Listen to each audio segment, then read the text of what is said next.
Hi, it's Nicole from A Day of Small Things.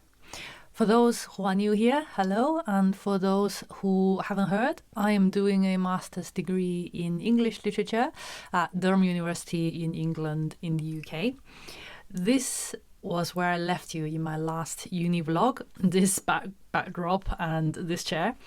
I filmed the last 2 weeks before my deadlines in that uni vlog, and we wrote the essays together.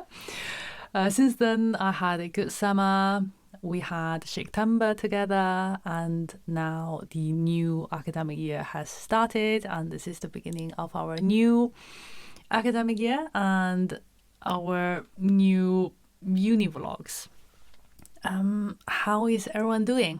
I can't wait to catch up with you and share with you what I've been reading over the summer and what I started reading for my university and what modules I'm taking this year, etc., etc. Just generally what I've been doing.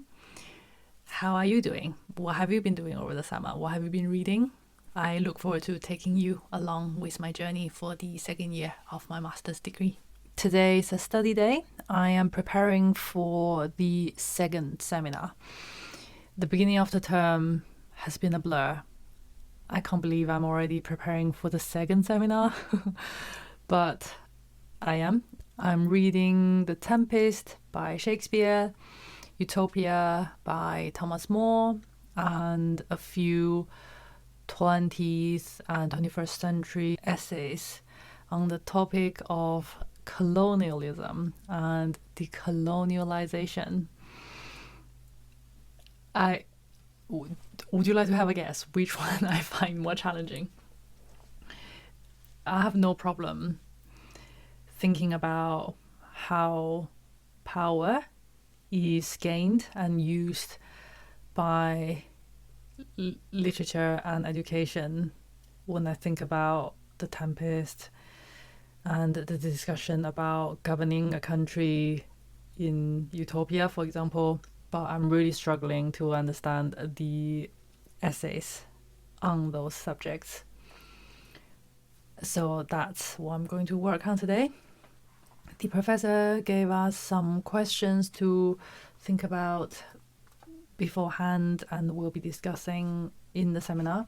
So hopefully by the end of the seminar, when I come out of it, I'll be able to give you a better summary on the subject. We shall see. I feel like this is going to be the norm for this year, for this module. I'm just going to be a lot more clueless than my previous modules in my previous year.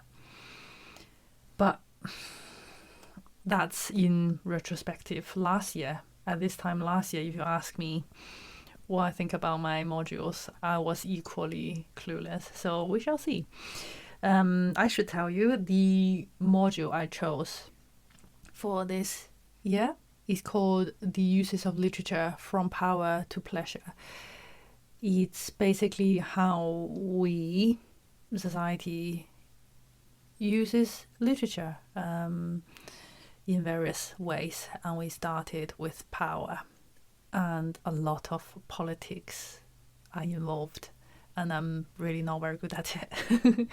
So we shall see, and I will get on with my study.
Hello, I'm back from Durham. I had a long study day today in Durham.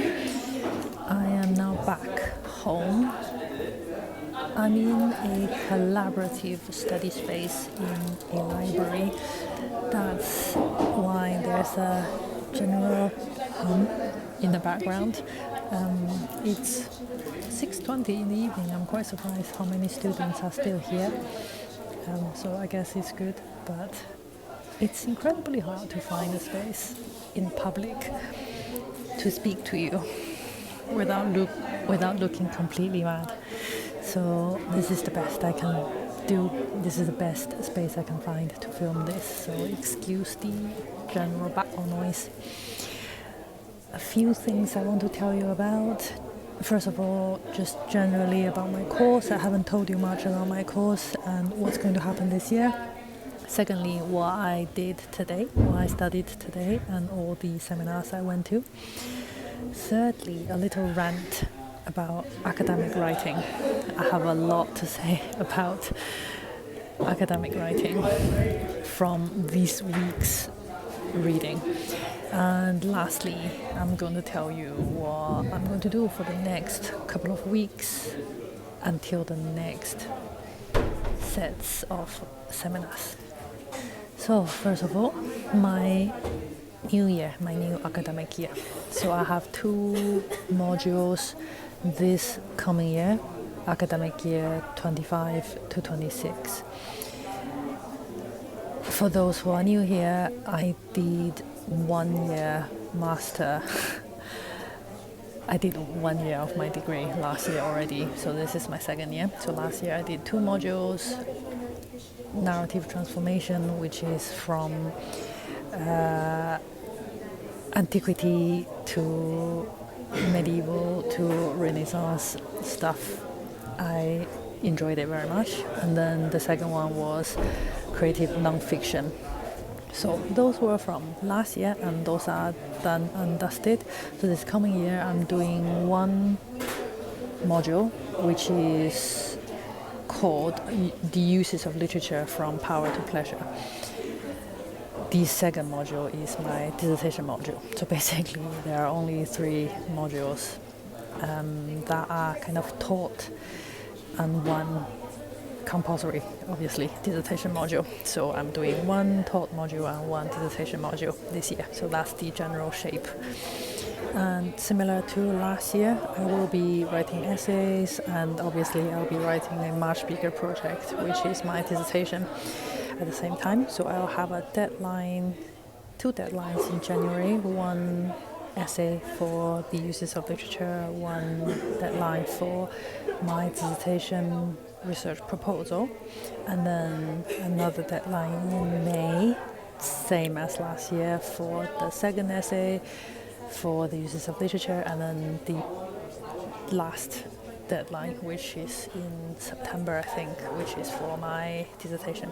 So that's kind of the timeline of things. So for today, I had both seminars on the same day. So fortunately, for now, my both modules, the seminars for both modules fall on the same day, which is Monday. It's kind of convenient for travel purpose. I can just go to Durham once every 2 weeks and have a long day rather than traveling every week. But the day is quite long and heavy.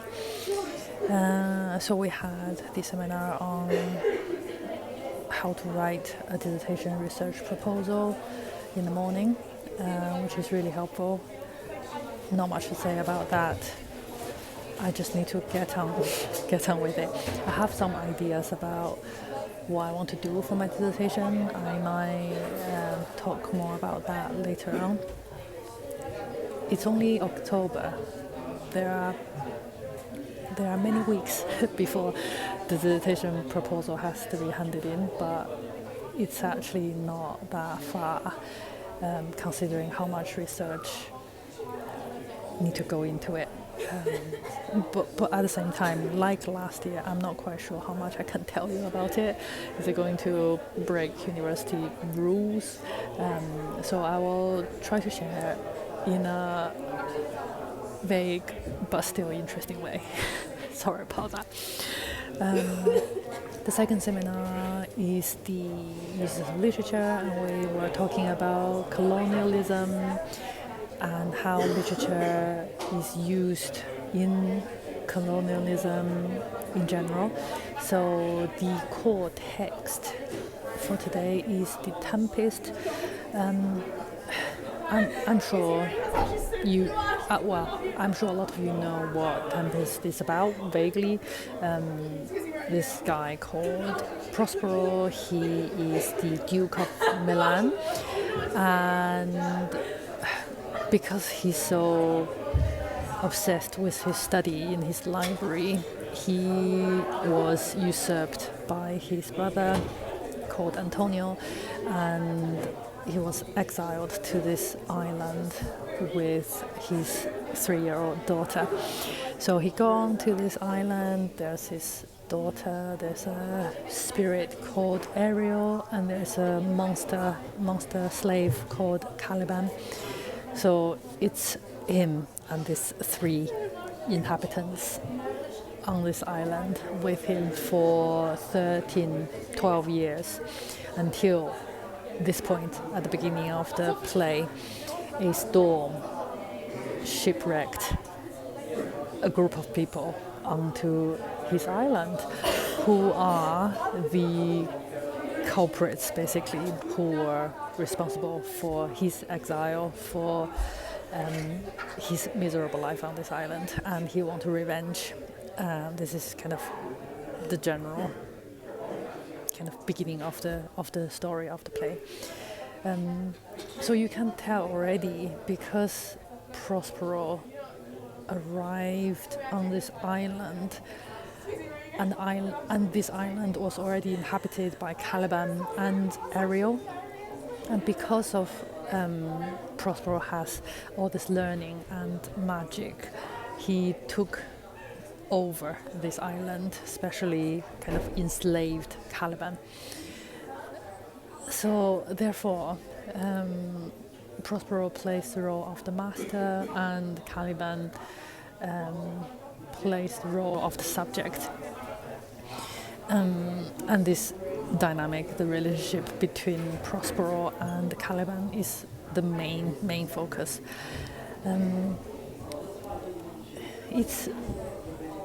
There's a lot to say, and it's very interesting.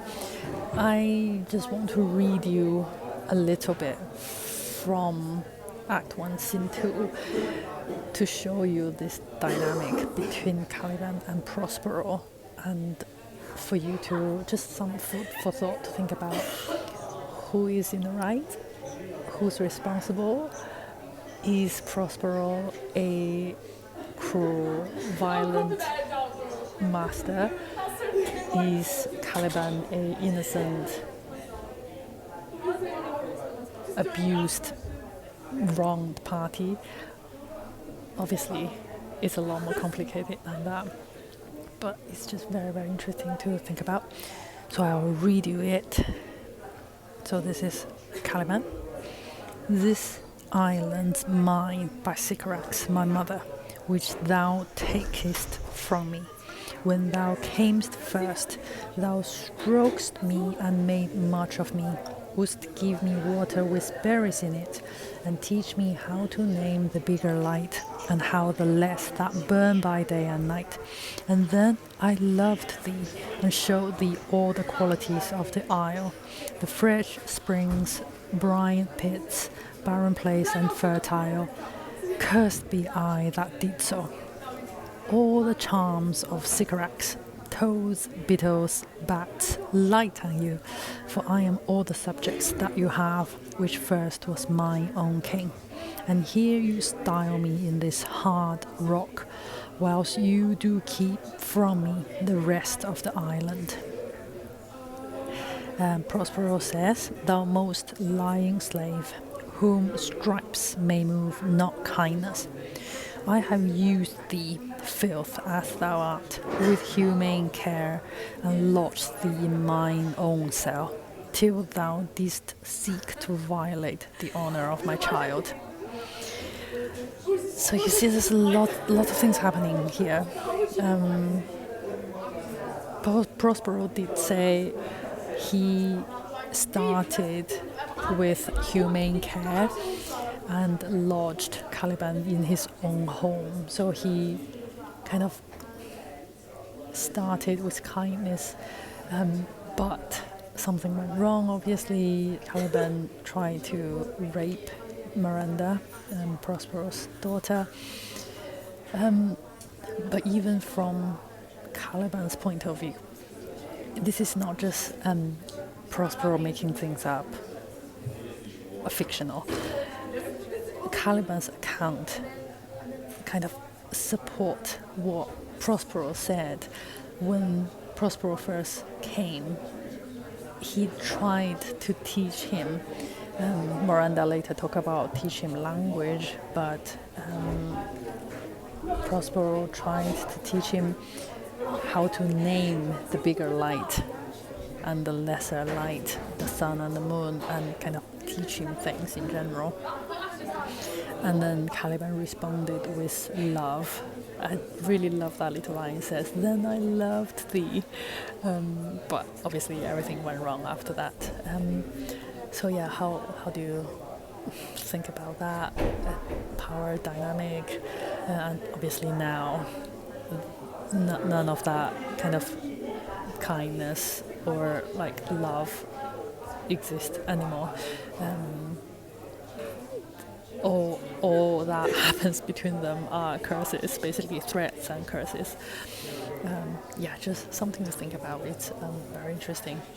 This is the first time I properly read on the topic of colonialism and the literary theory of post-colonialism. So alongside the core text, the Tempest, there are a few essays listed under compulsory reading, and those essays were how I mainly learned on this subject. I have moved on to my rant, to academic writing. The topic is very interesting. I knew very little about it, and now I am interested. It's very interesting, and there's a lot to think about. And when you use a literary theory like that on Shakespeare, there's a lot you can a lot of places you can go, a lot of new insight and new discussions. But my complaint is I spent so much time trying to understand those few essays. I know, first of all, I'm not a native speaker. I don't read as fast as native speakers. Secondly, I'm just getting into academics. I am not academic. All of this academic writing is still quite new to me. So I say those things, first of all, so those are my problem. But I spent a whole week, 2 weeks, struggling with those essays, most of the time just decoding what they are trying to say, rather than trying to kind of understand the ideas better and think about the issue and how that theory can apply to my text. I've just been so frustrated about, is it necessary to write academic essays in such inaccessible, unfriendly ways? You can have all the learning, you can know all the things in your field. What good does it do if your readers can't understand you? At the beginning of one of the essays, he says this whole issue, post-colonialism, decolonialization, this whole field, there's a massive gap between the academics and the general public. I was thinking, I'm not surprised, nobody can understand you. Like, what you are talking about? This is such an important issue, it's such an interesting issue. The general public is kind of excluded from this discussion, and the academics complain that the public are not interested. And I'm trying to understand, and I struggle so much. I don't quite understand why it's necessary to write like this. This is basically my point. So incidentally, my phone must be listening to me, or just a YouTube algorithm. YouTube pushed to me a video from a Oxford professor, and he was talking about how he marks essays and kind of what kind of essay is a fail, what kind of essay is a pass, and 2-2-2-1 and distinction obviously, and how he marks those things. And he was saying is really clarity is the main goal. You want to engage your readers and make it fun for the reader to want to continue reading and find out what you want to say. If you're so passionate about your subject, you want your readers to be equally enthusiastic and passionate about it. And the seminar this morning about dissertation and proposal writing, clarity was like in capital letters. It was repeated many, many times. Why, in reality, when the students are told to write with clarity, but the field, the existing works, the works we have to refer to, we have to read, we have to kind of engage with, are all in impossible jargons. I really have an issue with that. One really good example is my professor from last year. I finished her course now and I finished writing my essay, so I feel like I can tell you. She was one of the professors this morning talking about the importance of clarity. She was one of the kind of really important, well-known figures in the medieval English medieval literature field, and her essays are just, I can feel she wants me to understand. She's the expert in the field, and if she wants to sound clever, she can do it. I'm sure she can sound very clever and make the essay impossible for anyone to read, just to be able to sound and look clever. But that's not what she did. Like, what's the point of doing that? She's a teacher, she's a professor, and I guess her role is to pass on the understanding, engage students in the discussion, and get more people interested in medieval literature, whatever your field is. And she writes really clear and engaging and knowledgeable, informative, interesting essays and arguments. So I've seen good essays from experts in their field. So it can be done. I know it can be done.